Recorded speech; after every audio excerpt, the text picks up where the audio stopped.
El futuro mercado laboral podrían definirlo profesionales que aún están por imaginar, en biotecnología, realidad virtual, análisis de datos o, sin ir más lejos, la impresión en 3D. La gran incógnita es saber si las nuevas capacidades tecnológicas traerán mejoras en las relaciones laborales o un aumento de la precariedad. It's the business models we're worried about. We're worried about those businesses who are using technology to simply obscure an employment relationship, to ignore their responsibilities to workers, and that has 7,5 metros de largo y 2,3 toneladas de peso. Es el misil 9M729, el último juguetito nuclear de Vladimir Putin, que ha sacado de quicio a Washington. Según Estados Unidos, viola el tratado INF, que prohíbe las armas nucleares de corto y medio alcance, entre 500 y 5.500 kilómetros. Moscú dice que solo llega a 480 e insiste en probarlo. Продемонстрирует, что ракета 9М729 не могла испытываться на запрещенную по договору дальность в диапазоне от 500. El INF es uno de los tratados de desarme más importantes del mundo. Lo firmaron Reagan y Gorbachev en 1987, descongelando así décadas de Guerra Fría. Sirvió para que Estados Unidos y la Unión Soviética dejaran de apuntarse con sus cabezas nucleares. Eliminó más de 2.600 misiles y Europa, en medio de ambas potencias, dejó de sentirse amenazada. Pues este es el tratado que Trump ha volado por los aires. Había dado a Putin un ultimátum. Si no destruía el misil, él destruiría el acuerdo. Dicho y hecho. Russia has jeopardized the United States security interest, and we can no longer be restricted by the treaty while Russia shamelessly violates it. Al día siguiente, Putin respondía con un «pues yo más». Американские партнеры объявили о том, что они приостанавливают свое участие в договоре. Sin tratado de por medio, Rusia ya no se corta. Anuncia además que empezará a fabricar un nuevo misil supersónico terrestre. La Unión Europea, la ONU y la OTAN piden a ambos países que reconsideren lo que han hecho. Pero ni Putin ni Trump parecen dispuestos a recular. Y en esa competición por ver quién tiene más gorda la cabeza nuclear, vuelven los fantasmas de la Guerra Fría. The time of arms race will come. It takes time to take on. Los expertos dicen que es la peor crisis nuclear desde los años 80 y que peligran los demás acuerdos de no proliferación, los tratados START, que deben renovar dentro de 2 años Putin y Trump. El 92% de las armas atómicas que hay en el mundo están en sus manos. ¡Qué miedo! En Sudán están viviendo una segunda primavera árabe. Protestan por una inflación que les ahoga y por el desabastecimiento de productos básicos. La economía sudanesa se desmorona desde que en 2011, con la independencia de Sudán del Sur, perdieron 2/3 de sus reservas de petróleo y con ellas su principal fuente de ingresos. Entonces los sudaneses se revolvieron en manifestaciones promovidas por estudiantes en las que murieron más de 200 personas en enfrentamientos con la policía. Y ahí se quedó. Esta vez es diferente. A los estudiantes se han unido médicos, abogados, ingenieros, mecánicos y la oposición al régimen del presidente Omar el-Bashir, que lleva 30 años en el poder.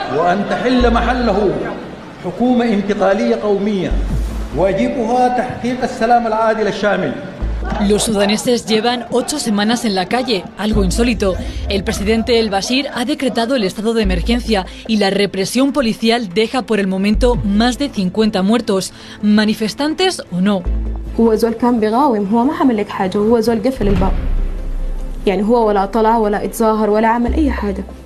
Hay además cerca de 400 detenidos. La ONU ha hecho un llamamiento para que se libere a los que lo están de forma arbitraria, mientras el presidente el-Bashir busca apoyo en Egipto y Qatar.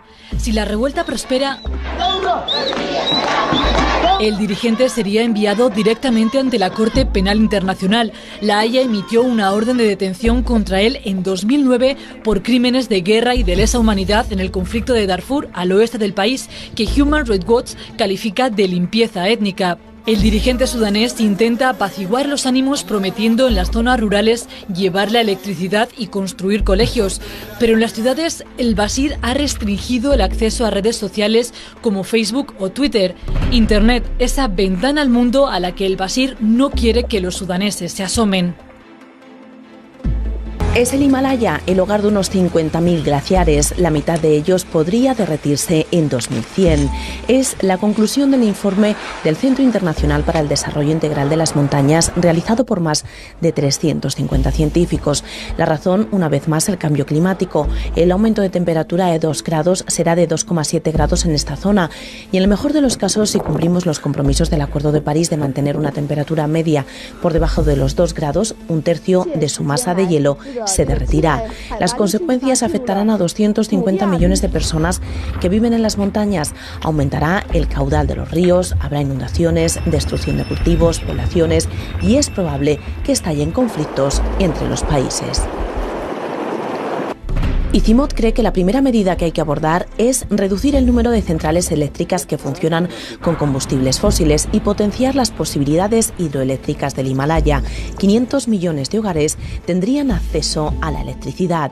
Creen que hay que abordar medidas a gran escala y empezar a usar energías limpias ya. De lo contrario, la humanidad se enfrentará a graves problemas medioambientales.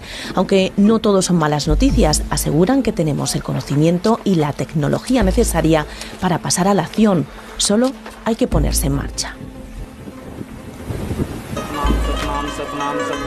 Y de uno de esos glaciares del Himalaya nace el Ganges, el río más venerado de la India. Para los hinduistas es sagrado. Se bañan en él, cocinan con su agua e incluso se la beben.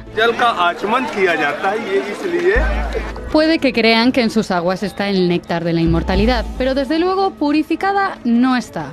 Basta con ver lo que flota sobre sus aguas, lo que está a sus orillas y lo que no vemos.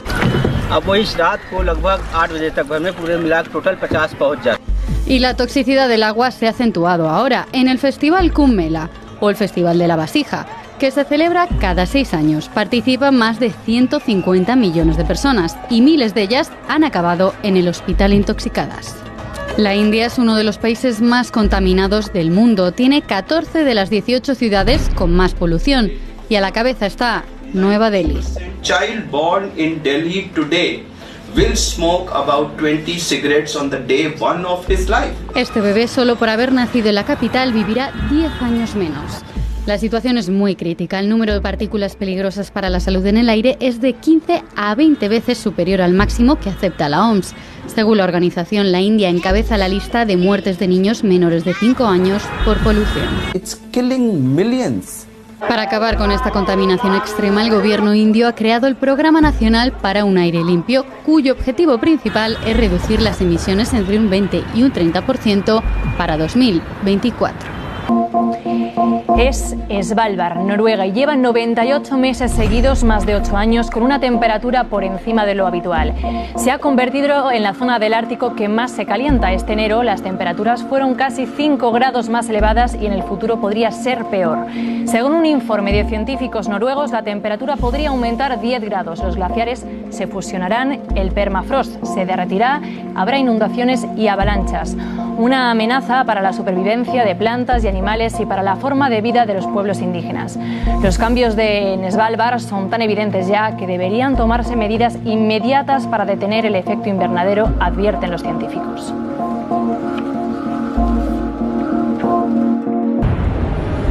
Hacemos todo lo posible por descubrirlo e incluso competimos por ver quién conquista antes el espacio, pero ni siquiera hemos explorado todos los rincones de nuestro planeta, o mejor dicho, las profundidades. Solo conocemos entre un 5 y un 10% del fondo marino. Tampoco sabemos cuánto miden exactamente todas sus fosas, y muchas superan la altura del Everest. Is the last frontier. For goodness sake, let's understand. Y eso va a intentar un equipo de científicos apoyados por 40 organizaciones. Tratarán de peinar una de las zonas más desconocidas, el Océano Índico, que rodea las Islas Seychelles.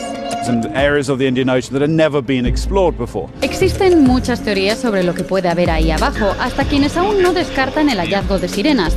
Pero sobre todo los científicos esperan encontrar nuevas especies. But the greatest biodiversity of animals is actually in the deep ocean. It's actually living there.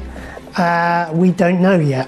El cambio climático, el efecto que tiene y tendrá sobre el planeta, es una de las principales razones de esta expedición. There's real urgency to what we're doing because the ocean is changing faster than it has done for millions and millions of years. It's almost too late. We are suffering or we are witnessing the effect of climate change. Para esta expedición contarán con uno de los equipos más avanzados hasta la fecha. Este barco, con todos los submarinos, ya ha salido de Alemania. Le queda un mes para llegar a las Seychelles. En marzo se reunirá con los científicos británicos. Primero bajarán con estos submarinos unos 300 metros. Desde allí utilizarán unas naves de control remoto que llegarán hasta los 500 metros. La última fase será lanzar sondas que alcanzan los 3 kilómetros de profundidad. En total serán 3 años de trabajo. A lo largo de la historia, diferentes barcos, submarinos y naves no tripuladas han intentado alcanzar el punto más profundo del océano. El récord de 10.910 metros está en el Atlántico. Un día me levanté por la mañana, pregunté a mi madre dónde está mi hermana. Me dice que mi hermana es una de las 200 millones de mujeres en el mundo a las que les han mutilado los genitales. Una tradición que se lleva a cabo por cuestiones religiosas, aunque ninguna religión obliga a ello, culturales o por falsas creencias acerca de la higiene o la fertilidad. Se practica en 30 países africanos. Somalia, Sierra Leona, Guinea-Conakry superan la tasa del 90% de niñas mutiladas. También en países asiáticos o de Oriente Medio. Asa Ismail es de Somalia, fue mutilada con 5 años, se dio cuenta de que no quería lo mismo para su hija en cuanto dio a luz. Creces y las complicaciones son cada día mayor. Te haces mujer y no paran ahí. El día de tu boda, cuando tienes tu primer parto, tu primera regla, tu primera relación, es una pesadilla. Problemas psicológicos sobre todo, pero problema también mal porque entra 10 niñas y salen 5 porque se mueren de hemorragia, mientras que la vida es un derecho. Entonces, estamos hablando de un tema de derechos humanos. 27 países africanos prohíben la práctica de la mutilación genital femenina, pero se sigue realizando de forma clandestina. También hay que mirar a Europa, donde hay al menos 500.000 víctimas. En España está prohibida, pero hay 18.000 niñas expuestas a la mutilación. Había doctoras, abogadas, viviendo en el extranjero, que llevaban a sus hijas al país de origen para mutilar. Entonces te preguntas, ¿qué necesidad tiene esa persona? Encima, no, conociendo de alguna forma, si es médico, los daños que le puede pasar. Porque ella cree que es importante para su hija que se case con una persona de la misma zona, la misma clan, la misma etnia. La OMS advierte de que es necesario combatir la desigualdad de género y empoderar a niñas y a mujeres con educación y trabajo. Burkina Faso es un ejemplo a seguir. Su constitución garantiza la igualdad entre personas y tiene una ley para combatir esta práctica. Sus políticas muestran tolerancia cero con la mutilación genital femenina.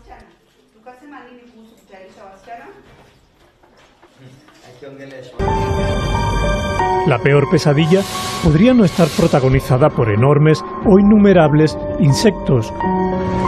Algo mucho peor sería que desaparecieran de nuestras vidas. Sin ellos no habría polinización. El 80% de las plantas silvestres morirían. También son un eslabón esencial de casi todas las cadenas tróficas. Posiblemente no habría pájaros y viviríamos en un mundo sin alimentos. Este apocalipsis de los insectos no es un relato de ficción. Está ocurriendo. There are simply not enough suitable habitats for insects. Ya no son solo las abejas. Un estudio en parques naturales alemanes revela que desde los años 90 el número de insectos voladores ha disminuido en un 75%. Estados Unidos y Canadá viven situaciones parecidas. ¿Qué ocurre? El cambio climático principalmente, pero también el uso descontrolado de pesticidas han dejado el mundo inhabitable para los insectos. The nature is signaling us in every kind of way that our way of living must change. Vivimos en un mundo donde ser ecológico es difícil y caro, pero es necesario concienciarse. How can I increase the ecological integrity of my landscape? How can I get my landscape to contribute to local ecosystems instead of degrading them? Los insectos, con su valor nutritivo, no solo aportan una solución para la carestía de alimentos, ellos son también pieza invisible en la naturaleza que habitamos y si desaparecen, el mundo que conocemos se irá con ellos.